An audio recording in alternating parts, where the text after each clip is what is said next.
regarding the ZKBiosecurity.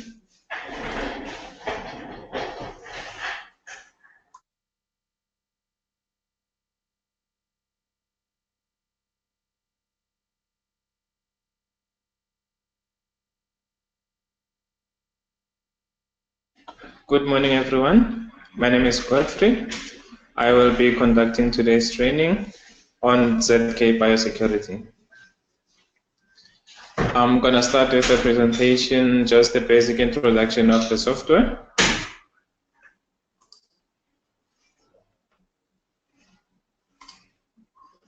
What is biosecurity? So basically, biosecurity is an ultimate all-in-one web-based platform developed by ZK. It contains multiple integrated modules like your access control, elevator, hotel, your visitor management, and card patrol, which you can add your video linkages using your IP cameras. It has an optimized system architecture designed for fully and high level of biometric identification, and a modern user interface, which makes it friendly and user friendly. You can use. And then these are the basic technical specifications of the ZKBiosecurity. It can take up to 2,000 doors on a single server, and then up to 8,000 doors on a multiple server. And the user capacity can take more than 90,000. And then the listed below, those are default database, which is the PostgreSQL, but it also supports your SQL Server database and your Oracle. And then the supported operating system, which is Windows 7, Windows 8, Windows 8.1, Windows 10, and the Windows Server 2008 and 2012. Regardless of the operating system bits, which you have your 32 bits and your 64 bits. And then our suggested browsers, it's Internet Explorer 11 and above. And then we have Firefox 27 and above. And then we have Chrome 33 and above. And then these are the minimum PC requirements should you need to run biosecurity on your basic PC.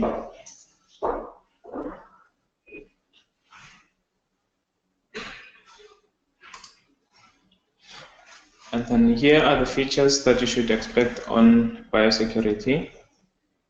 As stated before, that the biosecurity is an all-in-one solution.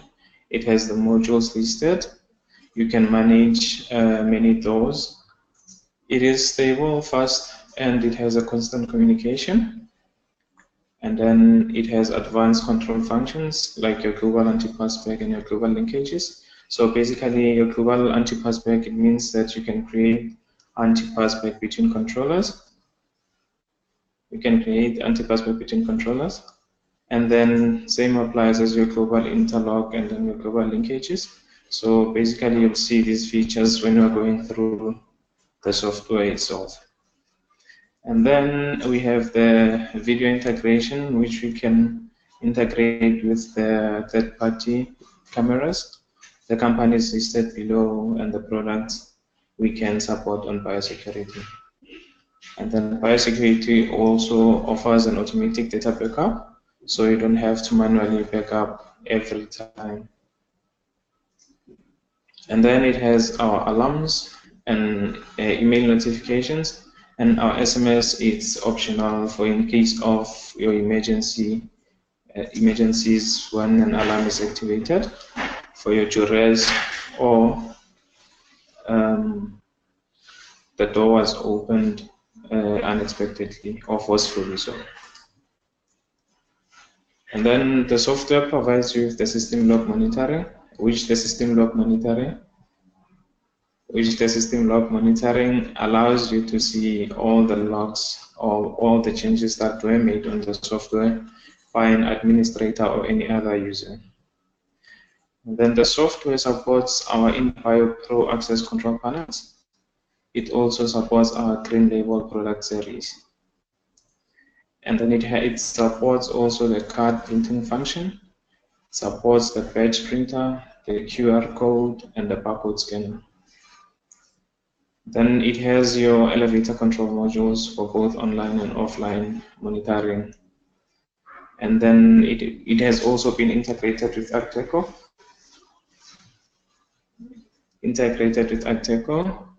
Which is a video software, and a C2P video middleware, and connect with Milestone.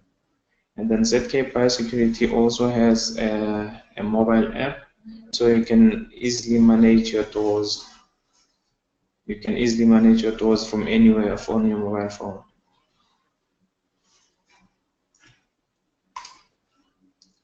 Okay, now I'm going to present the installation guide on how to install the software. After downloading the software, you will run the execution as administrator, and then the setup select language will pop up. Then you select the preferred language. And then after you've selected your preferred language, the software automatically tests the environment, which is your PC in this case, or the server that you are running the software on. And then all the environment, like your admin user environment variable test, and your service port test, software conflict test, and your antivirus software test will be tested, and then all of them should be in green. Should one be in red, then you just need to revert and then deactivate. Normally it's your antivirus that's causing the conflict, or a conflicting software. If you have any other ZK software in your PC, and then you are trying to install ZKBiosecurity, and then it pops up an exception. So you just need to deactivate the software or uninstall it, and then you can run your biosecurity setup again. So if the software has detected an antivirus which is active, and then is blocking communication between the software and your PC, the following message box will pop up, and then you need to deactivate your antivirus or pause protection for a few hours, and then you can run the setup again. Once the environment is tested successfully, you click on Next, and then you accept the license agreement, and then you select a port number. Please make sure that you add an exception, a firewall exception for the port number that you selected, because the port number that you select here will be used by ZKBiosecurity. And then you are allowed to change your port, but it cannot be the same as the database port, which is 5432, and it cannot be the same as the Redis port, which is 6380. Then once you have selected your port, you can click Next, and then there it shows the file where the software will be stored in your drive C, and you can click Next. There it shows your security backup, so that's the folder that is automatically created by the software for your backups. Then you can click Next, and then now you can install the software. And then in a case where you have access 5.2 or 5.3, and then you wish to migrate your database to biosecurity, the software automatically picks up the 5.2 or 5.3 database, and then it allows you to automatically integrate the database. So this is the window that will pop up if you are migrating or upgrading from the Access 5.2 and 5.3 to biosecurity. So everything will be done automatically by the software. You don't have to worry about anything. You just need to click on migrate, and the migration will be done successfully. And then once the installation is done, please reboot your PC to make sure that all the files are correctly installed. So on the ZKBiosecurity today, we'll be touching base on the personnel module and the access control part of it. And then on our part 2, we'll continue with the other modules, but for today, we'll do the personnel module.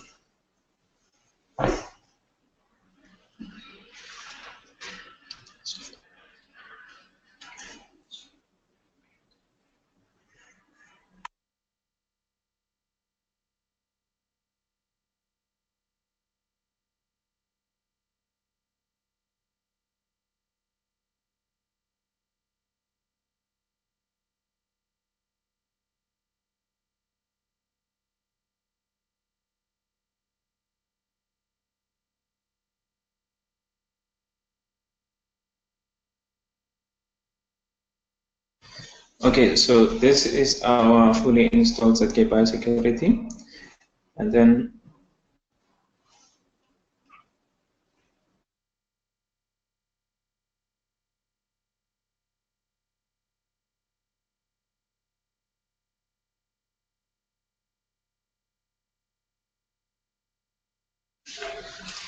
so this is our ZKBiosecurity software. I'm gonna log out and log in again.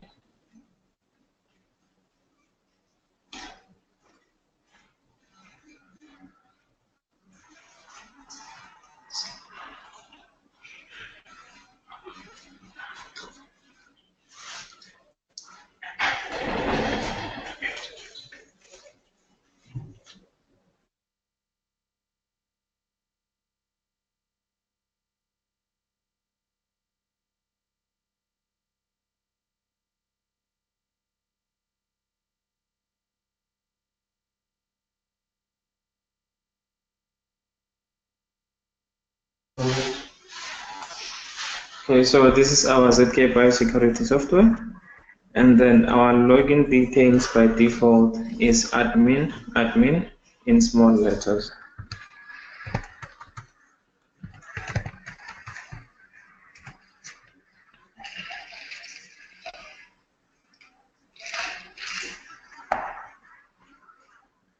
So this is our ZKBiosecurity software.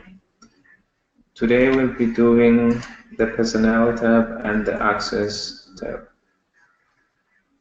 So in order for you to manage your personnel or to make it easier for you to have a working workflow or a simple structured workflow of the software, you need to start by creating your departments. So basically creating your departments makes it easier for you to manage your personnel in terms of their respective departments. For you normally to create a department, we normally have the first department by default as general. So to make it easier for you to manage your departments, you can change it to a company name or you can change it to a department name. Now I'm going to show you how to add a new department. You can click on new. And then you need to give it a department number. And the department number cannot be repetitive. So you need to choose a unique department number. So in this case, we'll continue from 5 to 6. And then you need to give it a name. And you can give it sales. And then you need to allocate a parent department. In this case, it will be ZKTech since it's the company name. Then you click OK. So that's how you create your department. You can edit, should you choose to edit your department, and then you can also delete the departments that you don't need. And then if you are providing for a company that has a large number of departments, or there are different companies within one building, but they wish to use the same biosecurity software, then you can just export an Excel file and then you can send it to your client. The client can populate the departments for you, and then when you administer the software, you can just import the data back on the same Excel file that you sent to a client. So this is it in terms of creating your departments. Now once your departments are created, now you can create your personnel. Under your personnel tab, this is where you add your users, and then you register your fingerprints and cards as well. So to add a new personnel, you need to click on new. And then the personnel ID, in this case, personnel ID takes up to 9 digits. And then your nine digits can be any number or alphanumeric if you have changed the settings on the software itself.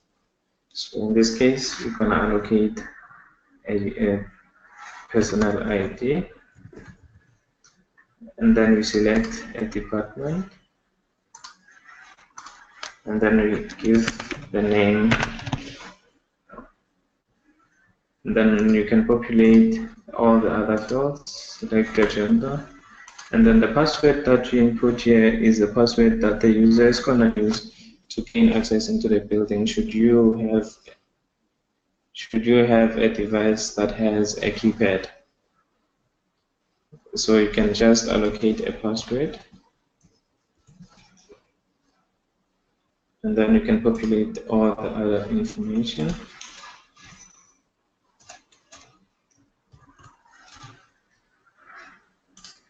And then we can come to fingerprint registration. So in terms of your fingerprint registrations, we have the ZK4500, which is our enrollment reader. So you can click on register. Then you can select a finger that you wish to register. Then it allows you to scan 3 times before it successfully saves the fingerprint. When the finger turns green, it means the fingerprint has already successfully registered. And then we have a duress fingerprint. A duress fingerprint is the finger that you're going to use when you are put under duress or you are forced to open a security door. So you're going to use your duress fingerprint. The duress fingerprint opens the door normally, but sends out a silent alarm to the system administrators or the guards in this case. Then you click on OK. Once your fingerprint is successfully registered, it shows you a fingerprint count there. And then another important part is the card number. So in this case, you can use your CR20E, which is our card enrollment reader, to register the RFID cards. Or you can just key in the card number there. That's your card number registration. And then should you have a device that supports your vein, this is where you can register your vein templates. And there's a vein enrollment reader as well. And then another important part of the software, we have a super user. A super user is a user that there's no restriction that can prohibit them from entering any room. So if you grant a person a super user privilege, it means that person, no anti-password or no time zone can stop that person from accessing. So you should be careful on who you give this privilege to. And then we have our device operation role. This is a role for your devices. For instance, if you are running on a standalone reader and then you give someone a privilege of an administrator, that person will be the only one who gains access into the menu of the device. And then we have our access control, which is the access level. The master access level is there by default, so you can automatically add your personnel to a default access level, there. And then once that is done, there's additional information that you can populate regarding the user, and then should you wish to issue more than one card to a same person, you can use the more cards function, and then you can have a secondary card, then you can add another card, and then you can add up to 16 cards additionally. Then you can click on OK, and the profile will be saved. Then we are done in terms of our user registration, and you can also export the list to give it to your client so that they can populate a personal list. And then when you come into site, you can just enroll and register your fingerprints. You can just import it back on. And then you can also delete your users, edit the profiles. Then we are done in terms of our personnel management. Now we can go to custom attributes. Under custom attributes, this tab allows you to add a field that you feel that you need on the software and is not included. For instance, the software accounts for the social security number, and then in other countries they might call it an identity number. So you can just add a new tab there, and then you give it a name, can say identity number,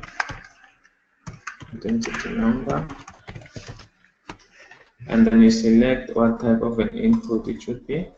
In this case, you can use a text box, and then the size of the text box there. Then you can click on OK. And then the attribute is added. For you to see that the attribute is added, you can go back to the personal profile. Then you can click on any profile just to edit. Then you can click on more details. As you can see, the attribute that you just added there is identity number. It's there under the table there. And then now we can go to parameters. Under parameters, that's where you can format your personal ID settings. Then the personal ID, by default, the maximum length is 9, but it can take up to 23 characters. And then, should you need to use alphanumeric personal ID, then you need to select it from here.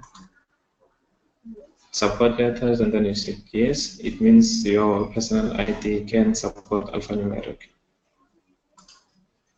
And then here we have the maximum card length, and then the card format, and then the multi-person card. You can activate and deactivate this option under this parameter option. And then we can go to card management. On the card management, if you click on card, so basically here it shows you all the users that have been issued card, and then should you wish to issue cards by batch, you can just click on batch issue, and then you select a starting personal ID and an ending personal ID, and then you generate the list. When you generate the list, it shows you the person who does not have a card allocated to them.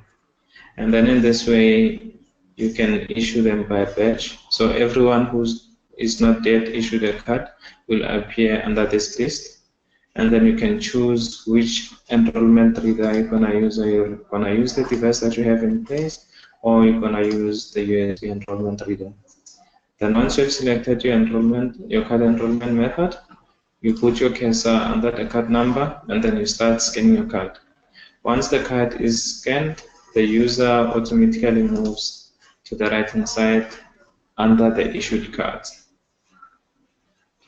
Then you can click on OK. And then in terms of our personnel management, we are done. We're going to move over to access.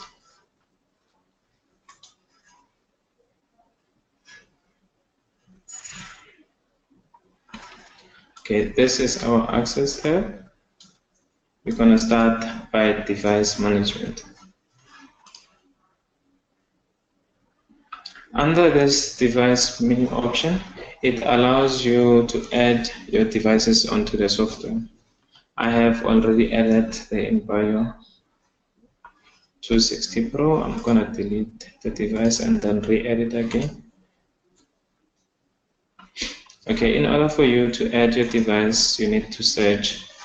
Unlike on the ZK Access 3.5, you need to add manually. In this case, on the ZKBiosecurity, once you have changed your IP address to be in the same branch as your PC, you can just search for the device. You can click on search, and then the software will automatically pick up all the devices that are on the network. So it's very important to make sure that you don't have conflicting IP addresses, and then all the IP addresses are in the same range as your PC.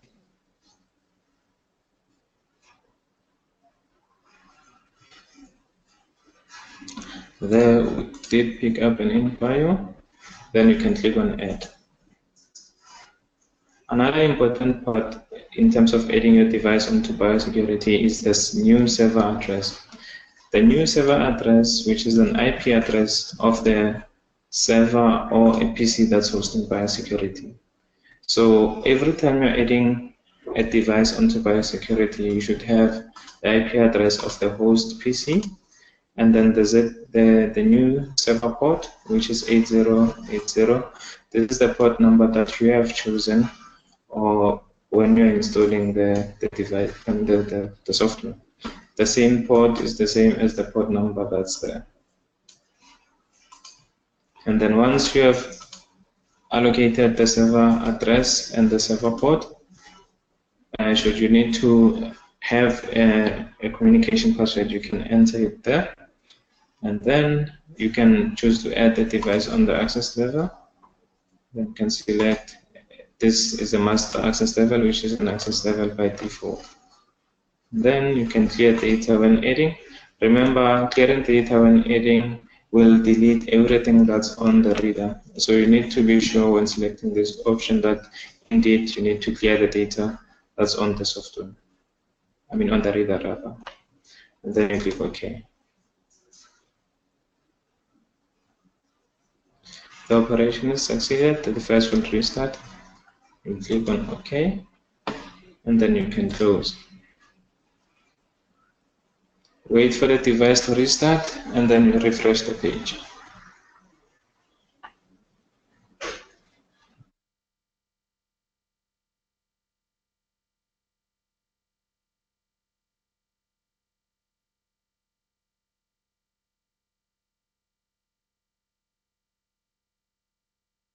Once the device has fully restarted, you can just click on refresh, and the device is added successfully there. Then it shows you the serial number of the device and the IP addresses thereof. You can rename your device. You can just click there, and then you change the name of the device.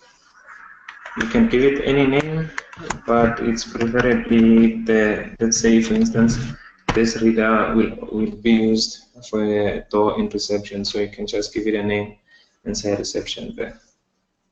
Then you can click on OK. You've already named your device. And then you can modify your IP. Once you click here on more options, you can click on more. You can reboot your device, get your personal information, get transactions, synchronize time if you feel that the device is not providing accurate time. And then you can modify your IP here. You can modify your communication password there. And then you can also view the capacity of the fingerprints and your memory that's free on the device. So you're gonna move over to door management. In this case, we have added an in-buy 160, hence we'll see only a single door since it's a one-door controller. You can click under the door there, and then if you can rename the door, and then you can say this is a reception door.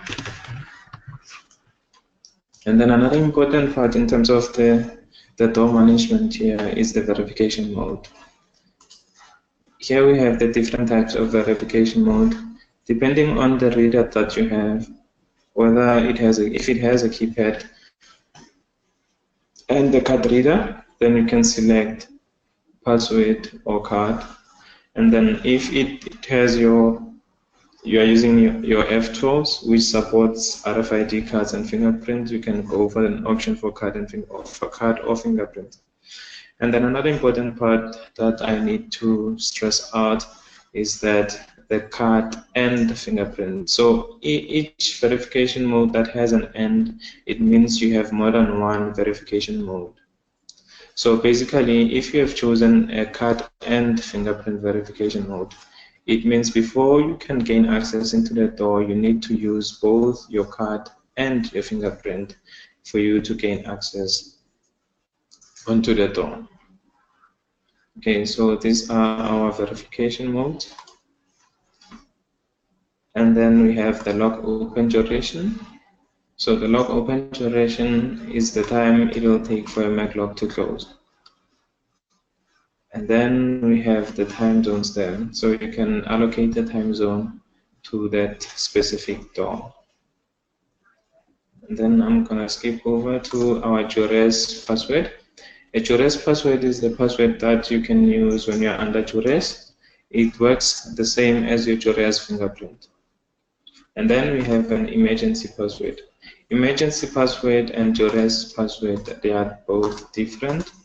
because an emergency password is a password that you're gonna use under emergency purposes, like maybe someone has fainted, then you need to key in your emergency password to alert the security guard so that they can call in the emergency services. And then you can copy all the settings to all the doors and then to all the controllers in this case. And then you can click on OK. And then we have the reader definition here. So basically, if you're using a single door controller, it means you're gonna have your in and out movement. So you can define your readers here. So your reader 1 will be your reception in. So you can just rename that. Let's say reception in. Reception in. And then your reader out will be reception out.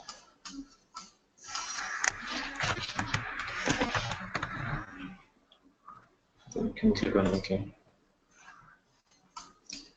And then here we have the types of events. So basically the event types, these are all the events that can occur on biosecurity.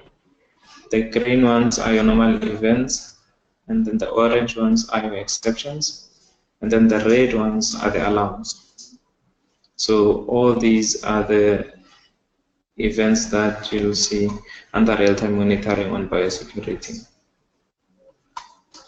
Then we can move over to device monitoring. So on the device monitoring tab, this is where you can monitor your device.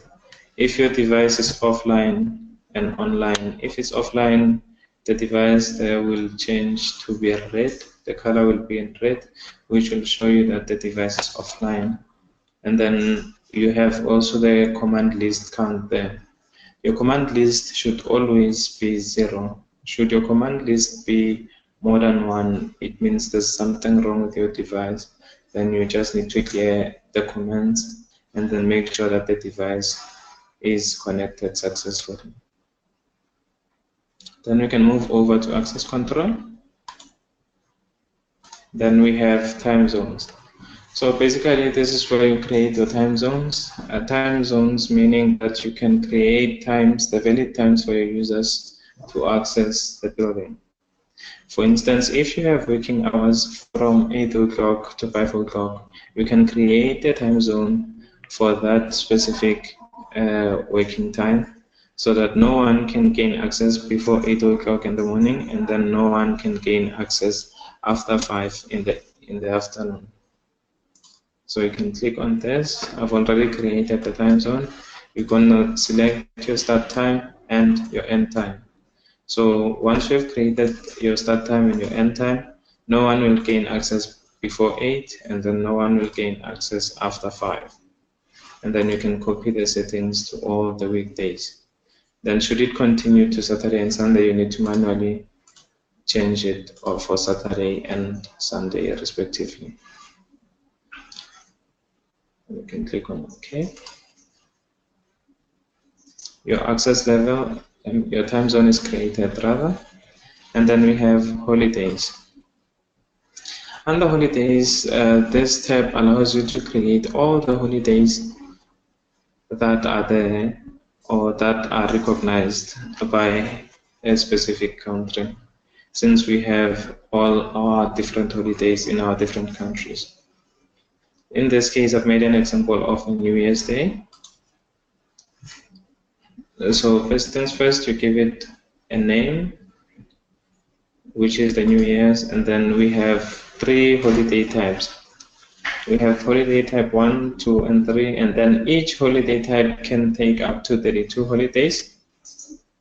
And then the holiday types are meant for you to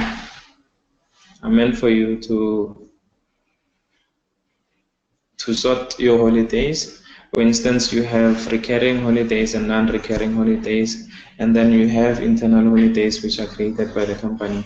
So in this case, it will help you to filter your holidays with their respective types. And then you need to select the start date for that holiday and the end date, and then you need to specify if the holiday is recurring or not. For instance, a New Year's holiday is recurring because it's on the same day on every year. And then we have non-recurring holidays like our Easter holidays. In South Africa, we call it the Good Friday, which it normally changes from year to year, the date changes. So in this case, if it's your Good Friday, then you're gonna say it's not recurring. Then you can click on OK. Then we can move over to access levels. Access levels are the most important part of the software because they determine who gains access to which door, around what time, and then you can sort them as per their respective departments as well.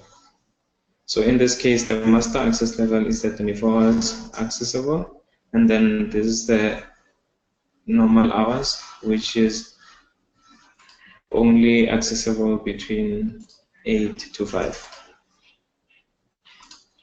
So once you have created your access levels, you can add doors to the access levels. In this case, I've already added the exception door, as you can see. Once we click there, it shows that door that's already added. And then the normal hours, you can just click there and add. And then you add your door, you move it over to the right-hand side, and then you click on OK.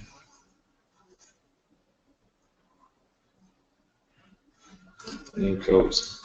Once you have created your access level, now you need to add your personnel to an access level. So you're gonna click set access. Either you can set it up by level, or by person, or by department.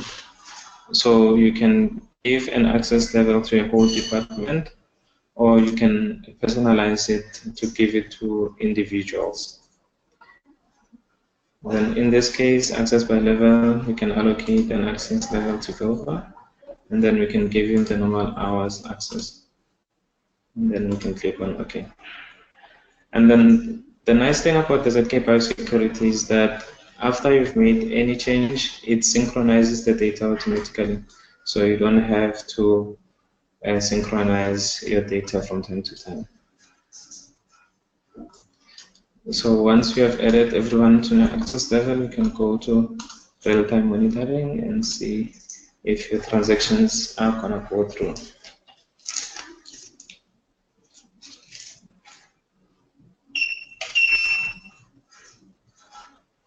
As you can see there, that's a normal verification. It shows in the real-time monitoring the real-time movements of the individuals there.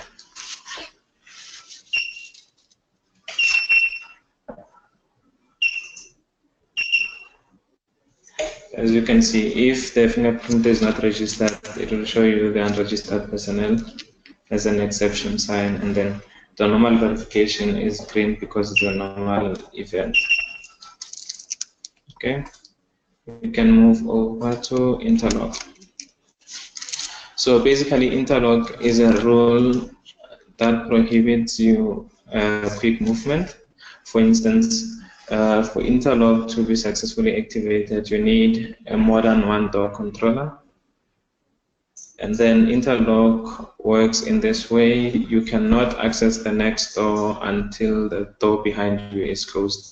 This system is normally implemented by most of the banks in South Africa. So you need to close the door behind you before you can gain access to the door, to the next door. So you can click on new to add an interlock, and then you can select the device. In this case, I have added a single door, so you cannot create an interlock on a single door. So basically, you add your device. Once your device is selected, then you can select an interlock rule. An interlock rule basically means you can select a rule that you cannot gain access to the next door before the second door is closed, and then you can do it for more than 2 doors. Then you can click on OK for interlock to be saved successfully. And then we can move over to linkages. Linkages allows you to link your breakers unit with our InBio Pro controllers using our auxiliary inputs and the auxiliary outputs. So basically, in case of emergencies, you can use your break-glass unit connected to auxiliaries, and then you can add a linkage here of what the reaction should be from the controller side. First, you need to give your linkage a name.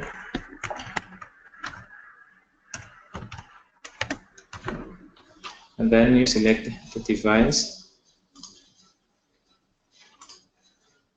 You click on OK. And then you should add a trigger condition.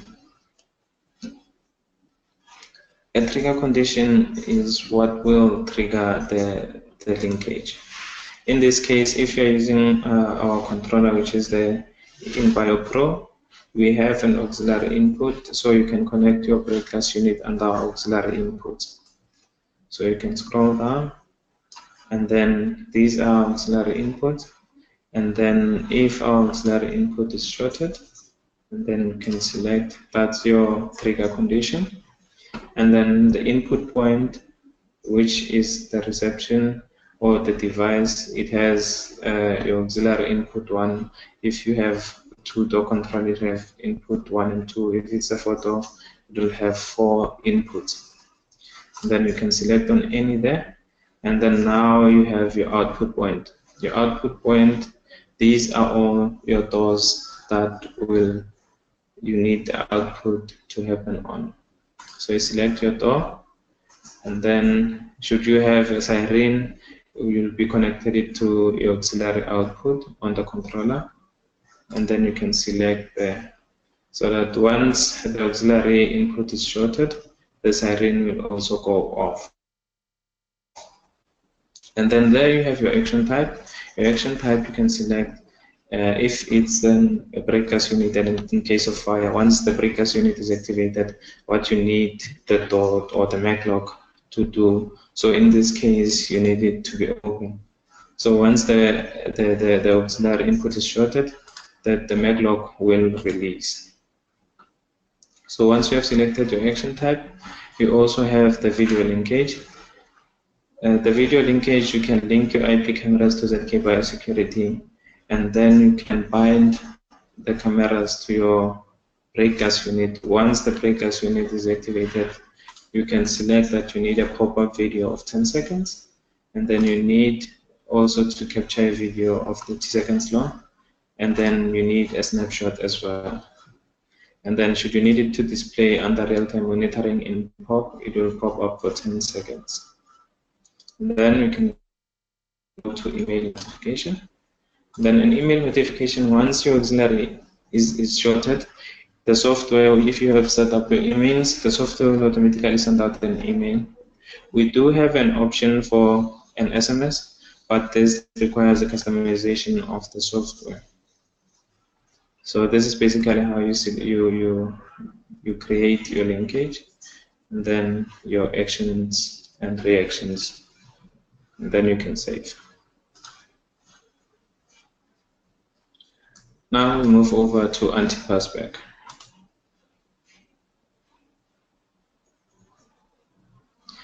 Anti-passback is an invention that is created to prohibit the in and out movement, to limit the movement of the users. So basically, the anti-passback forces you to check in and then check out before you can check in again. So you cannot check in on one door without checking out. So it just limits the movements of the users. And then it just also limits the users from opening doors for one another. Like for instance, in the factories, most users, they log in for each other. Like for instance, if they're using cards, I'll give my colleague my card to go and log in for me, or my colleague opens the door for me. So anti-passback will limit that movement. Once you have opened a door for someone, you can never gain access when you come back. So you can click on New to create an anti-passback there. Then you select your device. Then once the device is selected, you can select the rule. So this one will create an anti-passback between the readers of the reception door. Then you can click on OK. Then we can go to real-time monitoring to test the antivirus spec.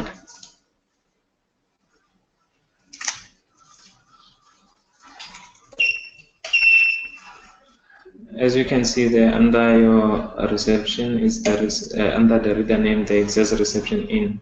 So this is the check-in. You are coming in, and then once you need to use the reader in again, antivirus spec is activated because it needs you to check in, then check out before you can check in again.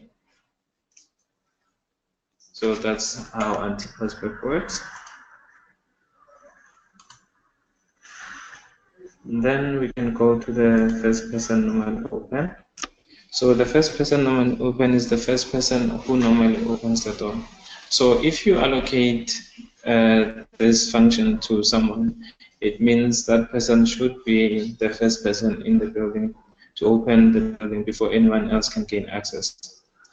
So should you need to use this, you need to give this a privilege to someone who's always on time, because you can't risk everyone waiting outside for someone to come and open the door. And then we have the multi-person group. The multi-person group, you first need to create a group so that you can have your multi-person opening door. This setting, it's normally done at the banks. Maybe you have, or your finance office. If you have a finance office or a safe, and then it requires more than one person to open that door, normally this is the setting that is created. So we first need to create a group, and then give it a name. Once the group is added, then you can add your person into the group. So in this case, we have 3 person into the software, so you can add all 3 into the group. Then you can click on OK. Now you have created your group. Now you can set up your multi-person opening door. Then you can click on New. And then you need to give it a name.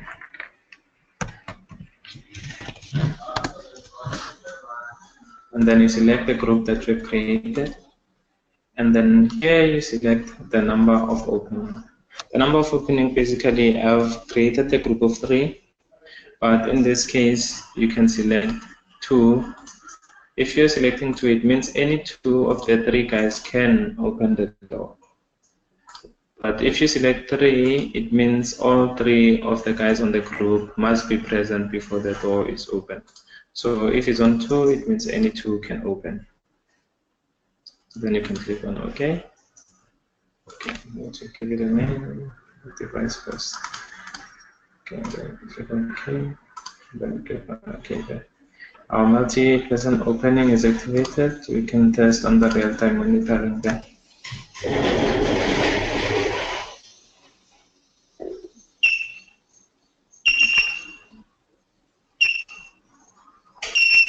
As you can see there, the multi-person opening is activated. When the first person authenticates, it requires the second person before it can trigger the relay.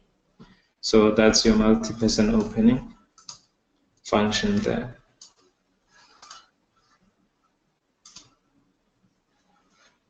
And then we can move over to our advanced functions. Under our advanced functions, we need to first define the rules, and then define our zone, define our readers, so that we can see the function of who is inside. So under your reader define, you need to specify, for instance, your environment.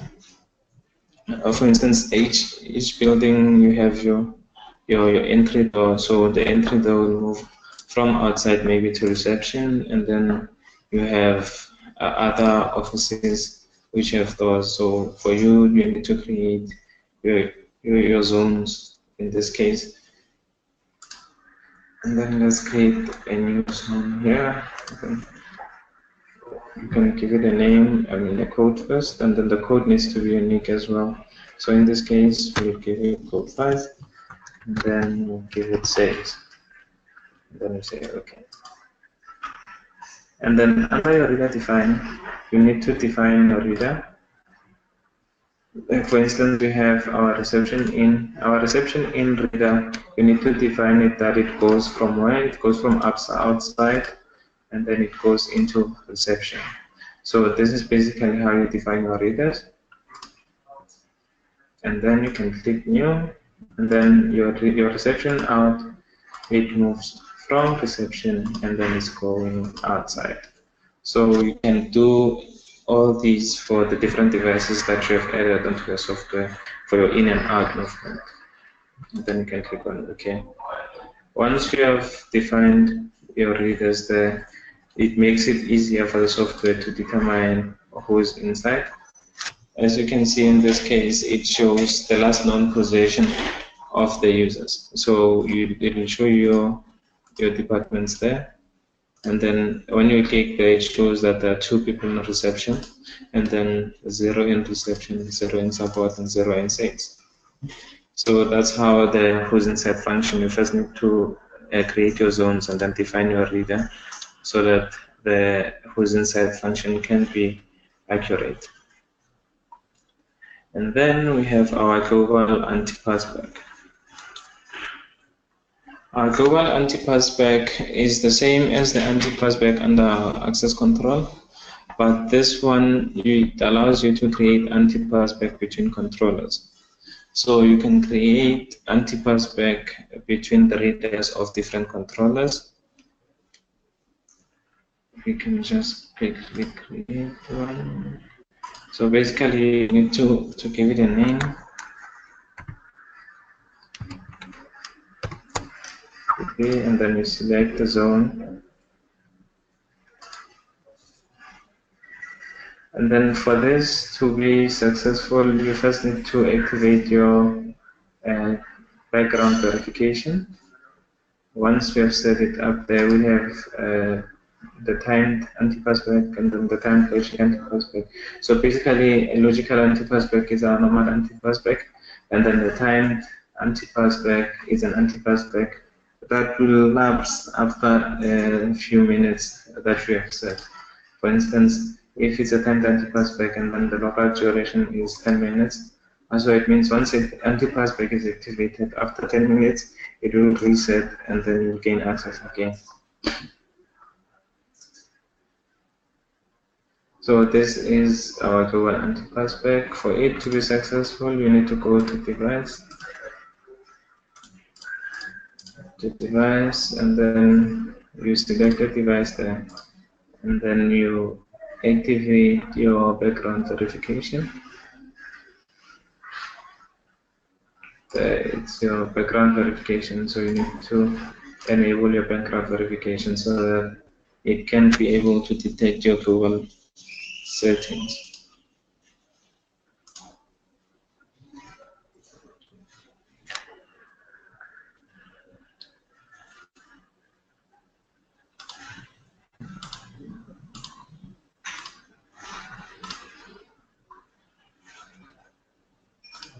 Okay, I need to delete the last person.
Excuse me, ladies and gentlemen, I need to go to the bathroom. You can just hold on for me for 2 minutes. Thank you.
Okay, thank you very much. We can continue on the global linkages.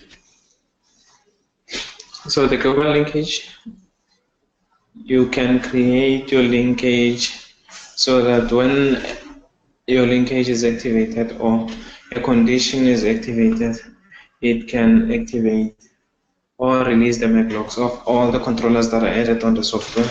So basically, is the same as the other linkage that we've already touched base on, but in this case you can give it a name, set link for global, and then also you can create a condition there. It can be your auxiliaries again. Your auxiliary input is shorted, and then you can add your input auxiliary. And once your input is activated there, you can add your door or doors. So if you have more than one door controller, you can add as many doors as you can there, depending on how many doors you have on the software. And then your auxiliary input can be your siren there.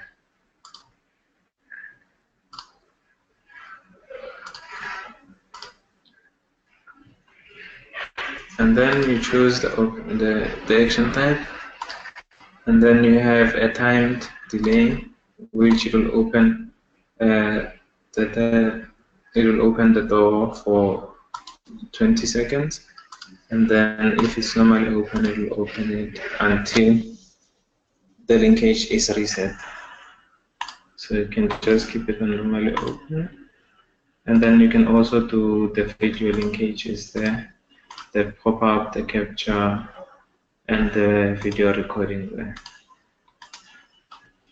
And then you have your active time. Under your active time, so you can create a time zone where the linkage will be active for. If you need it only to be active during the working hours, you can use the normal. And if you need it to be active for 24 hours, then you can use the 24 hours accessible. And then this, you can set up an email address there, which will automatically send the email to notify the guards that the emergency breakers unit has been activated. And then we have the voice prompt. So should you need to add a different sound, or maybe you have a different alarm sound for different events, so you can upload your own voice prompts here onto the software. So this is it in terms of your linkage creation. And then we have the global interlock. So global interlock is the same principle as the interlock, that you cannot gain access into the next door before the door behind you is closed. But in this case, it's on a global state, which is on different doors of different controllers. So if you have in Bio 160, which is the one door controller between two offices or on a passage, the door one on the passage and the door two. So it allows you to create an interlock between those two controllers without having to buy or cycle for a 2-door controller or a 4-door controller. So it allows you to create your interlock there. But first you need to create a group. Then in the group you need to give the group a name. And then if you have the doors here of different devices will appear here, and then you can move them over to the right hand side, and then you say okay. Once you have selected your doors, now you can create your global linkage.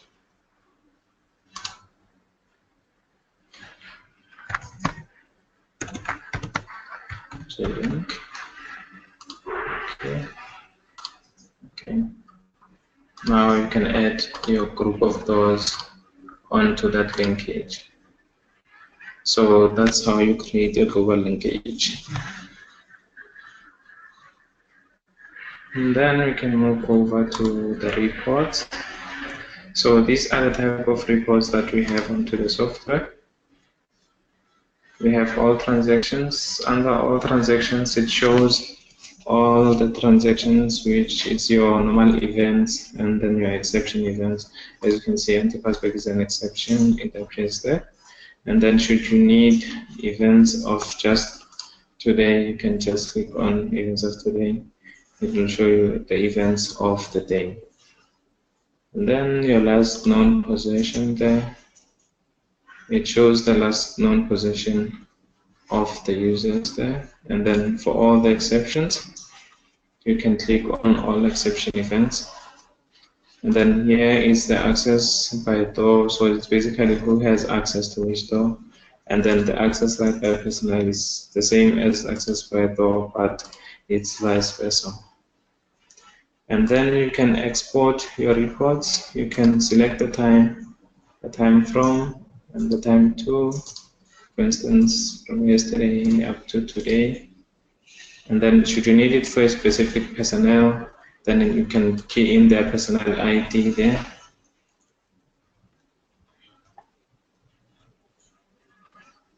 And then you can search. So in this case, if you are using default personnel ID, it will only show records for default. And then should you change, and then you generate, it only shows the reports for Godfrey. So you can filter your report in that way. And then it allows you to export your report as well. And then those are the file formats that you have on the software. You can export an Excel file, a PDF, or a CSV file. Then you can click on OK.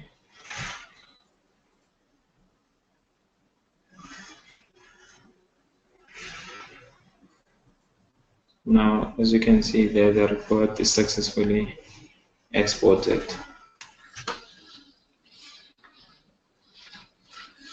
And then there you have your charts. So in terms of your charts, it shows as to which event and their statistics. As you can see there in orange, we have the normal verify open, which is the most. It's an event that occurs more, and then we have unregistered personnel, followed by the operation interval is too short, and then the green for device has started, and then we have our multi-person authentication wait, and then we have our background success. So basically, this is just a basic summary of the events that are occurring into the system.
Okay, so we have come to the end of our session for today.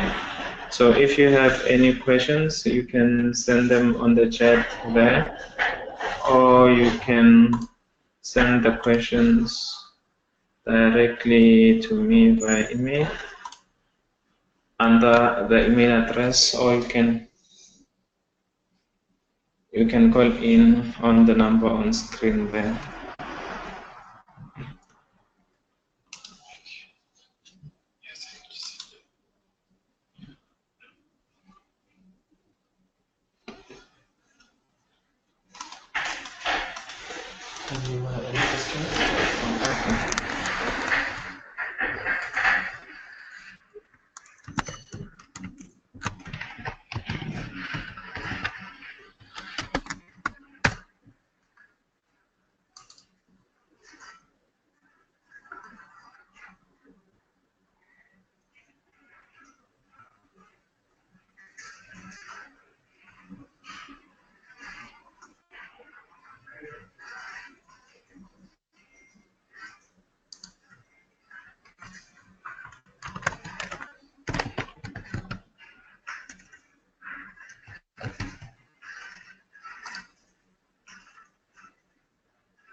See that.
Okay, I'm reading the questions that are sent on the web seminar.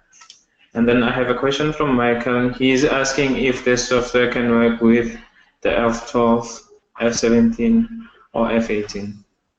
So basically, the software works with the InBio Pro series and the Green Label standalone range. So should you need to use your F12, you have to connect it to an InBio controller.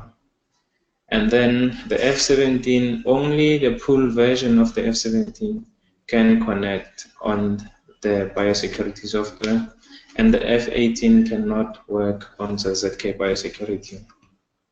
Thank you.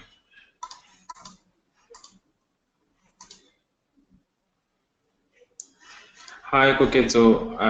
Yes, the additional cards, the additional cards, you can have up to 16 per individual.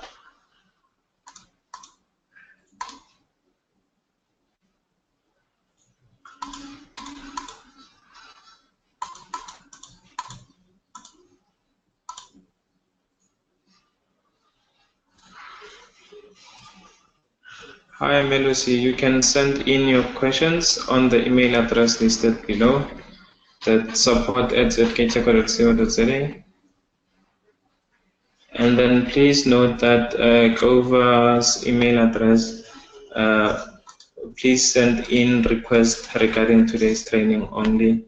No further questions. Should you need any other information regarding any of our software or products, you can send in to sales@zkteco and support@zkteco, not directly to Grover. You can just an exception for today's training. You can send your emails to Grover.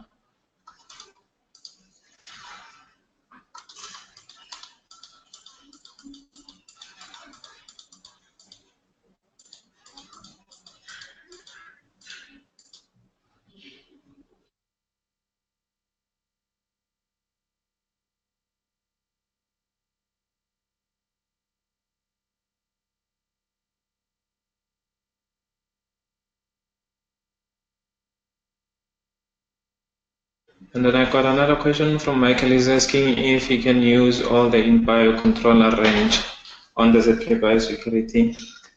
And no, you can only use the in-bio Pro series. So the black controller that you normally use on Access 3.5 does not work on the ZKBiosecurity software. Thanks, Michael, for the question.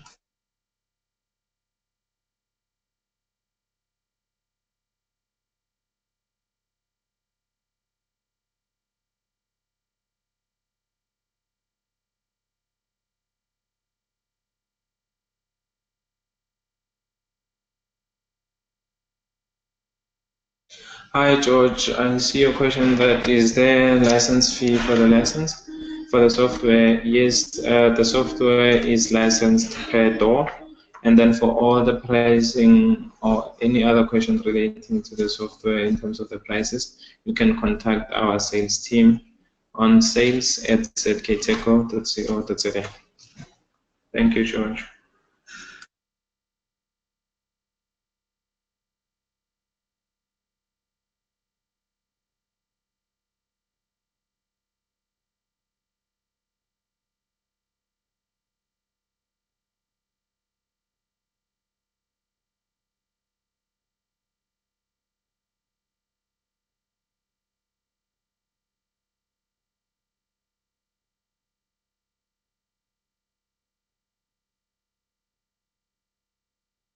Hi, Melusi. The first person normally open, the only way to override it is to have a super user. So the super user does not have any exceptions. So your question was, with the first person normally open, is there an option to override the setting in case of a no-show by the first person? So yes, you can override it by giving the super user privilege, but if you don't have that super user privilege to anyone, you have not given it to anyone, then it will be a problem. You'll only need that person to open the door. Thank you.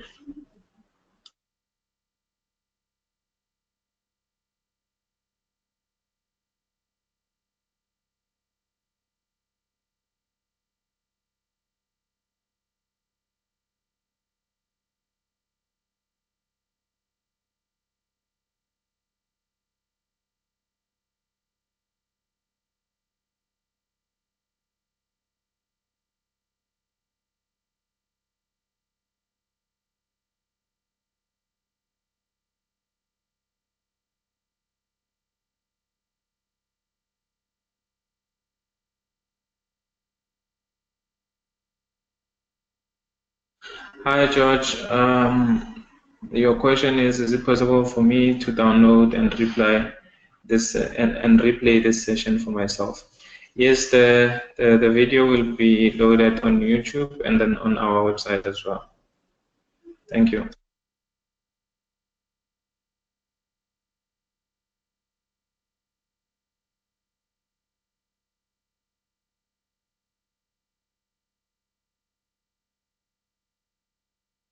Hi, Michael. Yes, the InBio Pro are the white controllers.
Hi, Manuel.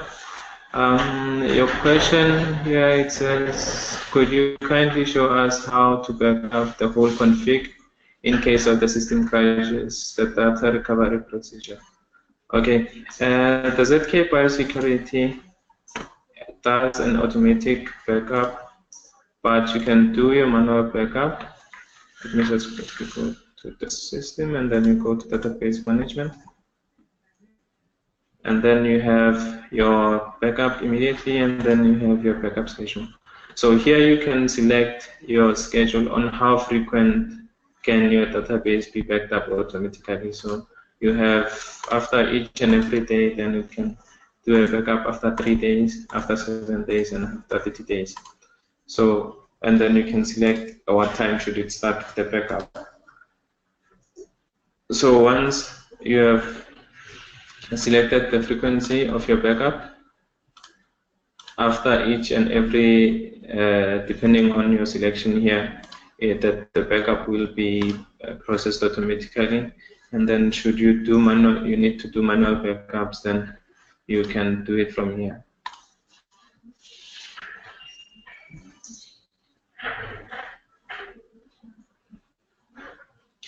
And then once your backup is successful, then you can go to your Drive C folder. There's a security backup folder created automatically by Biosecurity. So you can go there, and then this is the folder that stores your backup, your security backup. So these are all the automatic backups and the manual backups. They will all be stored in this folder. And then should you need to restore your database backup, you need to run service controller.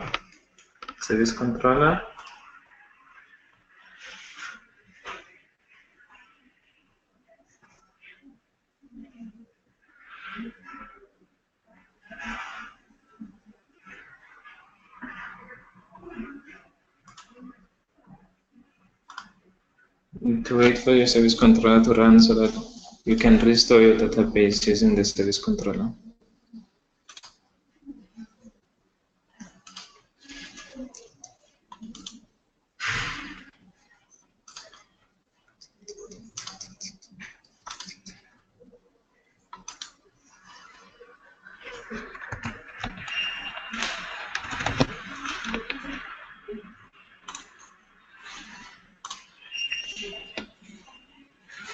Okay, there it's running. You can right click and then you select your restore database.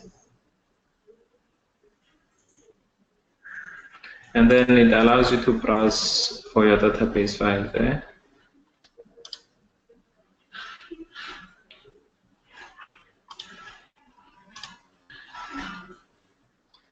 And then you can select your database that you need, and then you can restore. So this is how you restore your database. I hope I answered your question. Thank you, Emmanuel.